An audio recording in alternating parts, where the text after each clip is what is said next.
The sun hung low in the pale afternoon sky when the world of a powerful man collided with the fragile hope of two abandoned children. A gust of wind pushed open the creaking gate of the city shelter just as Arham Raza, a strict yet soft-hearted CEO and single father, stepped out to inspect a community project he had funded. He paused when he saw a trembling boy standing near the worn-out bench, his hands clutching the handles of an old wheelchair. In that wheelchair sat a little girl with tired eyes and legs wrapped in faded cloth.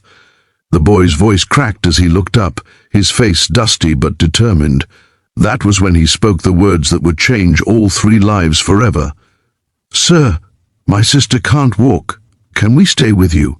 And in that moment, the world seemed to freeze as Arham felt something deep inside him shift, like a forgotten door unlocking after years.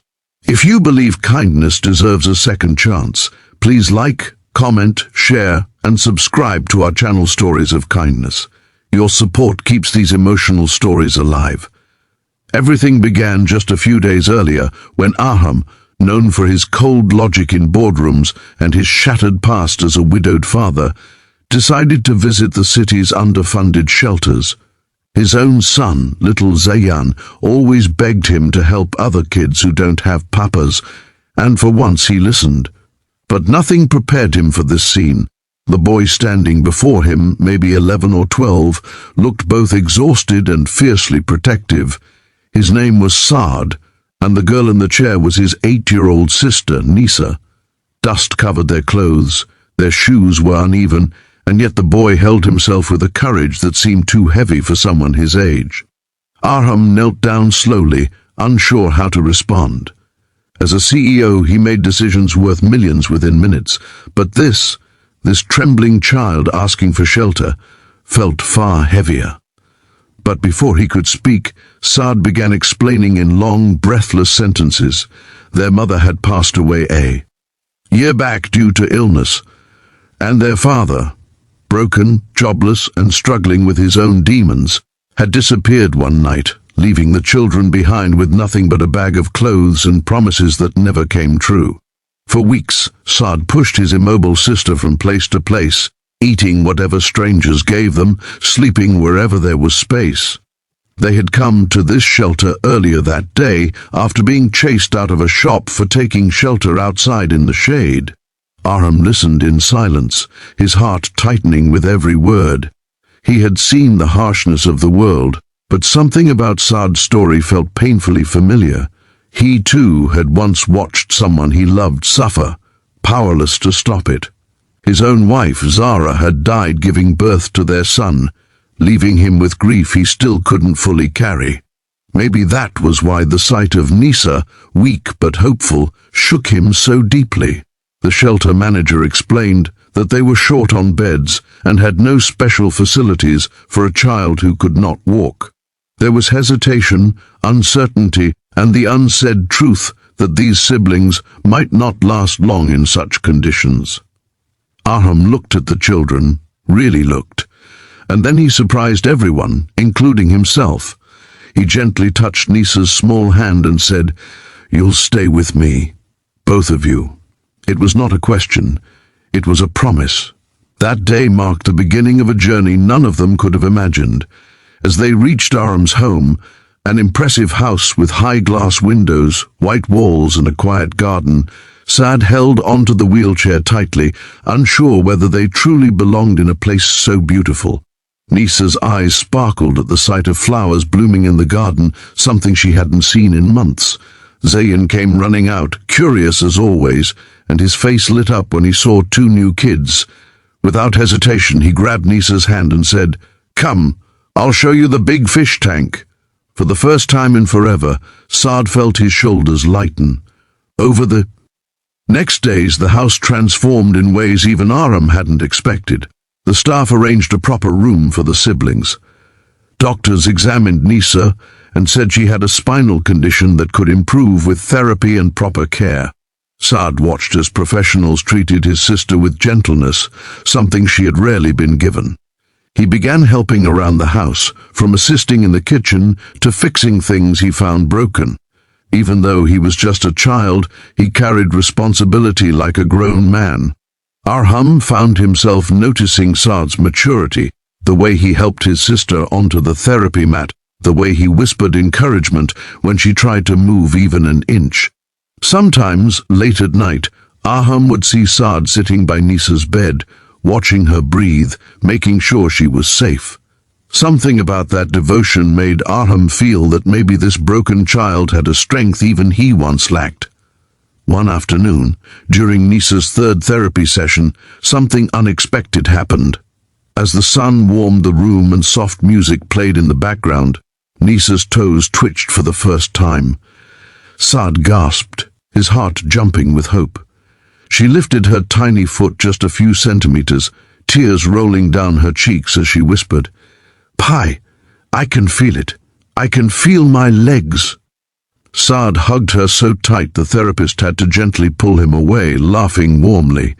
Even Arham, who rarely showed emotion, had to turn away to hide the burning in his eyes. But healing was not so simple.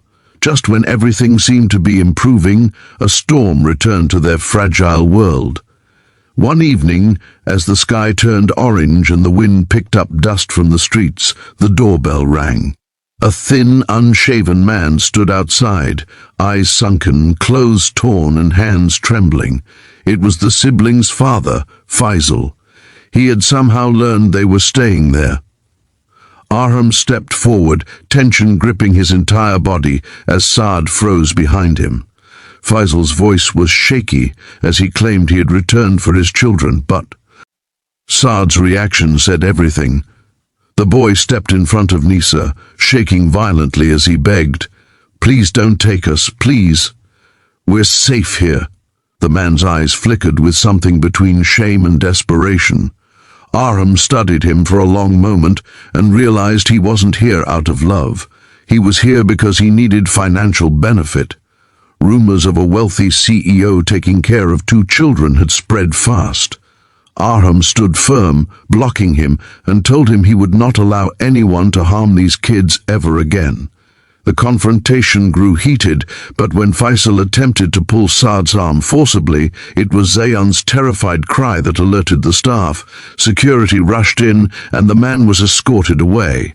Saad collapsed into Arham's arms, sobbing uncontrollably, not because of fear, but because for the first time someone had protected him instead of letting him fight alone.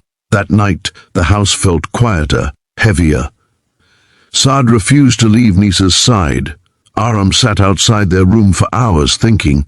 He had saved hundreds of employees from crises in his career, but saving these 2 children felt like saving parts of himself he thought were gone. And as he sat there in the dim hallway, he realized something more. Their presence had filled his house with a warmth he didn't know he missed. The next morning brought new light. Therapy continued with renewed energy. Saad trusted Arham more than ever. Zayan treated Saad like an older brother. And Nisa, she kept trying every day, pushing through pain most adults couldn't handle. One afternoon, during a supervised walking attempt with braces and support bars, something beautiful happened. Nisa took her first small shaky step, then another. The therapist clapped. Saad screamed with joy. Zayan jumped around like fireworks were exploding, and Arham, he wiped a tear openly this time. Word spread in the house like magic. The little girl who once arrived in a rusted wheelchair was learning to walk again. Weeks passed. Life settled into a gentle routine full of laughter, therapy sessions, study time, shared meals, and slowly healing hearts. Saad began attending school through a sponsorship program arranged by Arham. Nisa's treatment strengthened her daily. Arham found himself smiling more often, especially when all 3 kids played together in the garden. For the first time since his wife's death, he felt his home had become a home again, alive, warm, complete. One evening, as the sunlight softened and the breeze carried the scent of jasmine blossoms across the garden, Saad approached Arham quietly. His voice trembled as he said he wanted to call Arham uncle because Arham had become more family to him than anyone else. Arham placed a gentle hand on the boy's shoulder and told him he could call him whatever he wanted. In that moment, something unspoken passed between them, a bond stronger than blood. As the story nears its heart-touching end, if this journey has moved you even a little, please like the video, share it with someone who believes in goodness, comment your thoughts, and subscribe to Stories of Kindness so more hearts can be touched. In the following days, Nisa experienced her biggest milestone yet. On a bright afternoon under clear daylight, as the three kids played tag in the garden, Nisa, without support, without braces, took slow, unsure steps towards Saad. The moment her little feet carried her forward on their own, Saad dropped to his knees and burst into tears. She threw her arms around him, smiling through her trembling lips, saying she could walk for real now. Arham watched from a distance, his heart swelling with pride, gratitude, and something he thought he had lost, hope. The special request line to comment before leaving: comment, kindness lives on if you believe every broken soul deserves a safe home.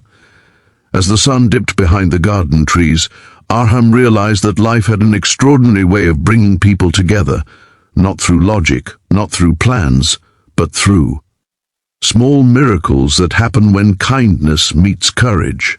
Saad and Nisa arrived as strangers seeking shelter, but they stayed because Arham chose love over convenience. And in return, they filled a lonely home with laughter, purpose, and a renewed sense of belonging. And so, under the golden glow of the fading day, three children played freely, a single father watched with a full heart, and somewhere in the quiet breeze, the world whispered that sometimes the smallest step, whether taken on trembling legs or trembling courage, can change everything.